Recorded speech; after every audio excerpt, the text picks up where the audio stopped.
کا مہینہ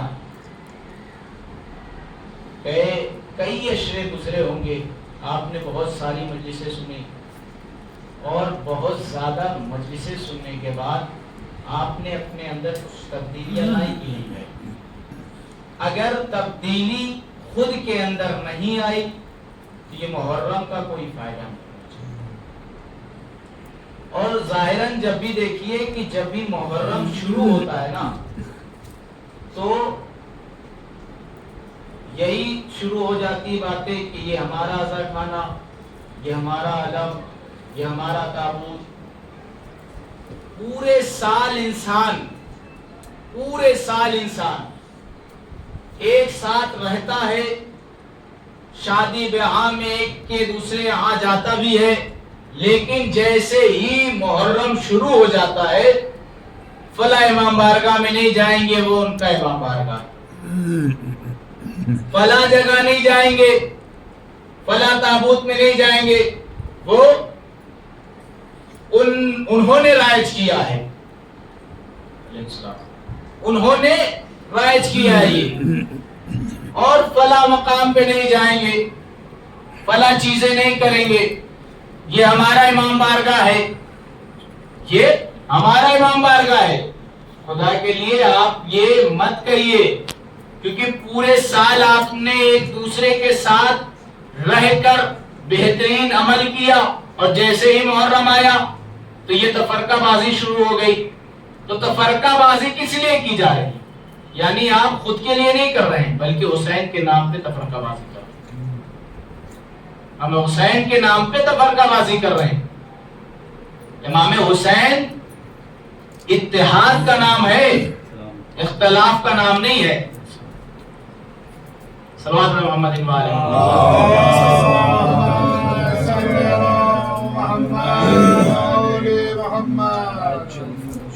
یعنی امام حسین اتحاد کا نام ہے، اختلاف کا نام نہیں ہے۔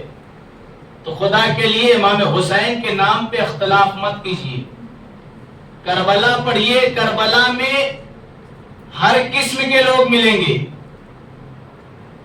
ہر مذہب کے لوگ ملیں گے کربلا میں، لیکن امام حسین نے سب کو ایک راہ پر لا کے کھڑا کر دیا، سب کو ایک راہ پہ لا کے کھڑا کر دیا، اور سب کو ایک ہی درجہ ملا، شہدائے کربلا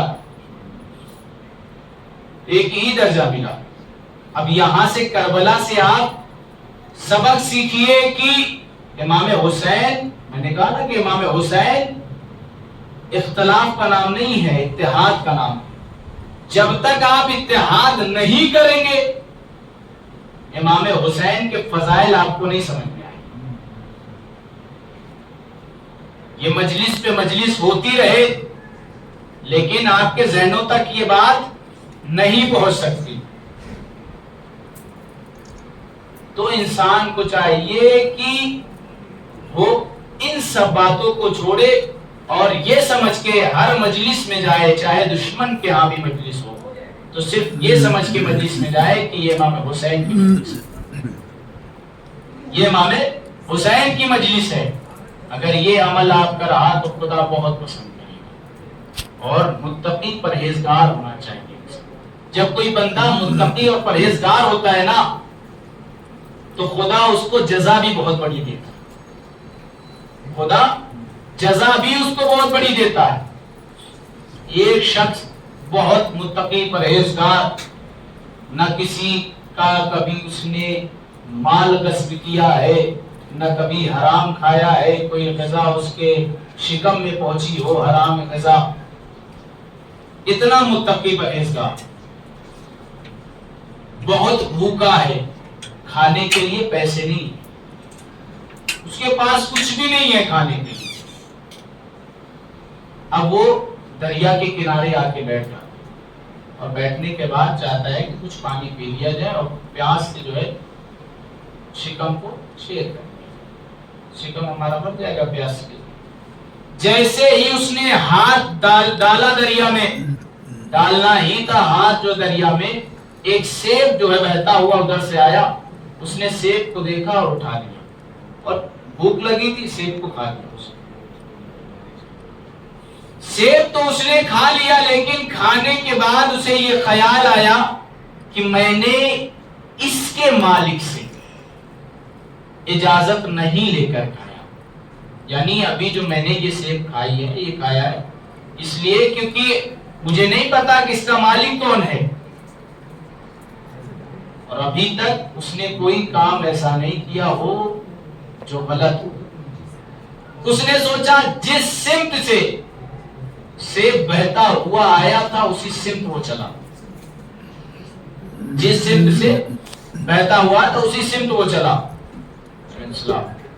وہ جا رہا ہے، جاتے جاتے دیکھتا ہے کہ دریا کے کنارے ایک بہت بڑا سیبوں کا باغ ہے، اور کچھ ڈالیاں جو ہے دریا میں لٹکی ہوئی ہیں، کچھ ڈالیاں دریا میں ہے۔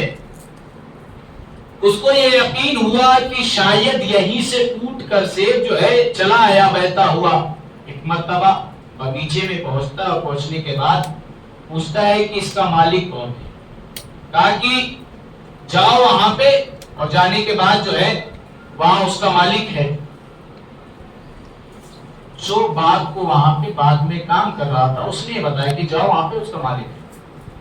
اب جاتا، اور جانے کے بعد کہتا ہے کہ آپ کے درخت سے ایک پھل ٹوٹا جو سمندر میں بہتا ہوا چلا گیا، جسے میں نے کھا لیا، اب میں کیا کروں کہ آپ مجھے معاف کر دیں، میں کیا کروں کہ آپ مجھے معاف کر دیں۔ ایک مرتبہ اس شخص نے کہا کہ یہ باغیچہ میرا اکیلے کا نہیں ہے بلکہ دو حصے دار، آدھا میرا ہے آدھا فلاں شخص کا ہے، میں نے آدھا سے معاف کر دیا، آدھا تم اس کے پاس جاؤ معاف کرا، میں نے آدھا معاف کر دیا۔ اب یہ بیچارہ اس کے پاس پہنچا، دوسرے شخص کے پاس، کہا کہ یہ پورا واقعہ اس نے بیان کیا، اور بیان کرنے کے بعد جب اس نے سنا یہ پورا واقعہ ہے، ایک مرتبہ اس نے کہا کہ ٹھیک ہے میں معاف کر دوں گا، لیکن تمہیں میرے یہاں 6 سال کام کرنا ہوگا، میرے یہاں 6 سال کام کرنا ہوگا۔ کہا کہ اگر میں تمہارے یہاں 6 سال کام کر لوں تو کیا تم معاف کر دو گے؟ کہا ہاں معاف کر دوں گا۔ مرتبہ کہا ٹھیک ہے میں جو ہے کام کرنے کے لیے تیار، کام کرنے کے لیے تیار ہو گیا۔ 6 سال اس نے کام کیا، ابھی وقت پورا ہونے والا تھا کہ مالک کے گھر کچھ مہمان آ گئے، کچھ مہمان آ گئے۔ مالک نے کہا کہ جاؤ باغیچے میں اور کچھ پھل توڑ کر لے کر آ جاؤ، کچھ پھل توڑ کر لاؤ۔ اب یہ باغیچے میں پہنچا، اور پہنچنے کے بعد اس نے سیب تو توڑے لیکن کچے سیب توڑ کے دیکھا۔ مالک نے جیسے ہی دیکھا اس کے اوپر جو ہے چلانے لگا، تم نے جو ہے ایک کام بھی تم صحیح سے نہیں کر پا رہے ہو، تم نے یہ نقصان کیا ہے، اب اس کی سزا بھی تمہیں ملے گی۔ کیا سزا ہے؟ کہا میرے یہاں یا تو 8 سال اور کام کرو، یا تو میری بیٹی سے شادی کرو، یا تو میری بیٹی سے شادی کر لو، لیکن یہ یاد رکھنا کہ میری بیٹی اندھی ہے، میری بیٹی گونگی ہے، میری بیٹی بہری ہے، یہ شرطیں یاد رکھنا، میری بیٹی اندھی ہے، گونگی ہے، بہری ہے اور لنگڑی بھی ہے میری بیٹی۔ اس نے اتنے سارے عیب سنے، ایک مرتبہ گھبرایا، لیکن پھر کہا کہ اگر میں نے یہ شادی کر لی تو میرے گناہ معاف ہو جائیں گے، آپ مجھے معاف کر دیں گے؟ کہا ہاں معاف کر دیں گے۔ کہا کہ ٹھیک ہے منظور ہے مجھے۔ دیکھیے ایک متقی پرہیزگار انسان جیسا، کہا ٹھیک ہے میں منظور ہے، ہم شادی کرنے کے لیے تیار۔ عقد ہوا۔ اب یہ لڑکی کے حجرے میں پہنچا، جیسے ہی حجرے میں پہنچا وہاں سے چیختا ہوا بھاگا، اور جب چیختا ہوا بھاگا وہاں سے اس کی پیشانی دیوار پہ ٹکرائی، اس کا سر جو ہے زخمی ہوا، ایک مرتبہ چیختا ہوا بھاگا اور آنے کے بعد کہتا ہے مالک آپ نے جیسا بتایا تھا ویسا نہیں ہے، جیسا آپ نے بتایا تھا ویسا نہیں ہے۔ کیا مطلب؟ آپ نے کہا تھا کہ جو ہے بدصورت لڑکی ہے، اندھی ہے، لولی ہے، لنگڑی ہے، بہری ہے، گونگی ہے، لیکن اس کے برعکس ہے، وہ تو بہت خوبصورت ہے، حسین ہے۔ آپ نے شاید میں دوسرے کے حجرے میں چلا گیا۔ اس وقت مالک نے کہا نہیں نہیں، تم بالکل صحیح جگہ پہ گئے، میری بیٹی اس لحاظ سے گونگی ہے کہ ابھی تک اس نے کسی کی غیبت نہیں کی، اس لحاظ سے میری بیٹی گونگی ہے کہ اس نے کبھی کسی کی غیبت نہیں کی، میری بیٹی اس لحاظ سے اندھی ہے کہ کبھی اس نے نامحرم کو نہیں دیکھا، کبھی بھی اس نے نامحرم کو نہیں دیکھا، اور میری بیٹی اس اعتبار سے بہری ہے کہ کبھی کسی کی غیبت نہیں سنی، کبھی کسی کی غیبت نہیں سنی ان کانوں سے، اور لنگڑی اس لحاظ سے ہے کہ کبھی بھی اس نے اپنے گھر کے باہر قدم نہیں رکھا، اس نے کبھی قدم نہیں رکھا۔ میں بارہا یہی سوچتا رہا کہ پالنے والے میری بیٹی اتنی متقی اور پرہیزگار ہے، اس کا عفو کیسے ملے گا، اس کی میں شادی کہاں کروں گا کہ اس لائق اس کا شوہر ملے۔ لیکن جب میں نے تمہیں دیکھا اور مجھے معلوم بھی نہیں تھا کہ تم نے سیب کھایا، میرے درخت سے ٹوٹ کے گیا بھی تھا کہ نہیں گیا تھا، پھر بھی تم معافی کے لیے میرے پاس آئے، میں سمجھ گیا کہ تم سے بڑا متقی پرہیزگار کوئی نہیں ہے۔ بے شک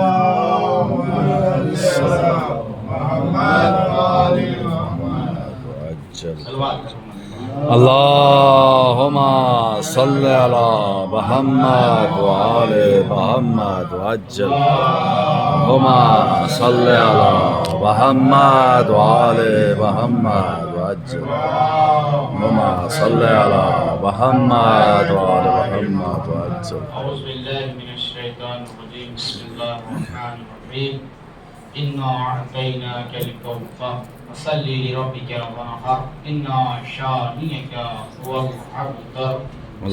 اللہم صلی علی محمد وآل محمد وعجل فرجہ۔ عزیزان کرام، تو آپ نے سنا کہ متقی پرہیزگار ہونا چاہیے۔ میں نے عربی کا خطبہ نہیں پڑھا اس لیے کہ کچھ باتیں آپ تک، آپ کے ذہن عالیہ تک پہنچا سکیں۔ یعنی آپ اگر دوسری چیزیں صلہ رحمی، اگر آپ کے اندر صلہ رحمی ہے تو خدا آپ کے مال میں برکت کرتا، آپ کی حیات بڑھا دیتا، خدا آپ کی حیات بڑھا دیتا ہے اگر صلہ رحمی اندر۔ اور ایک اعلان سماعت فرما لیں کہ جو ہے جمعہ ایسے ہر جمعے کو ہوتا ہے، تو آپ میسج کا انتظار مت کریے کہ میسج پہنچے تو آپ لوگ آئیں، جو ہے گروپ وغیرہ میں کہ میسج پہنچے تو آپ لوگ آئیں۔ ہاں میسج اس وقت ڈالا جاتا ہے خدا کبھی جو ایسا ہوا کہ جمعہ نہیں ہو پایا، اس وقت جو ہے میسج ڈالا گیا کہ جمعہ نہیں ہو پایا، اس وقت تو آپ لوگ پابندی سے آئیے۔ صلوات محمد علیہ اللہم صلی علی محمد وآل محمد وعجل۔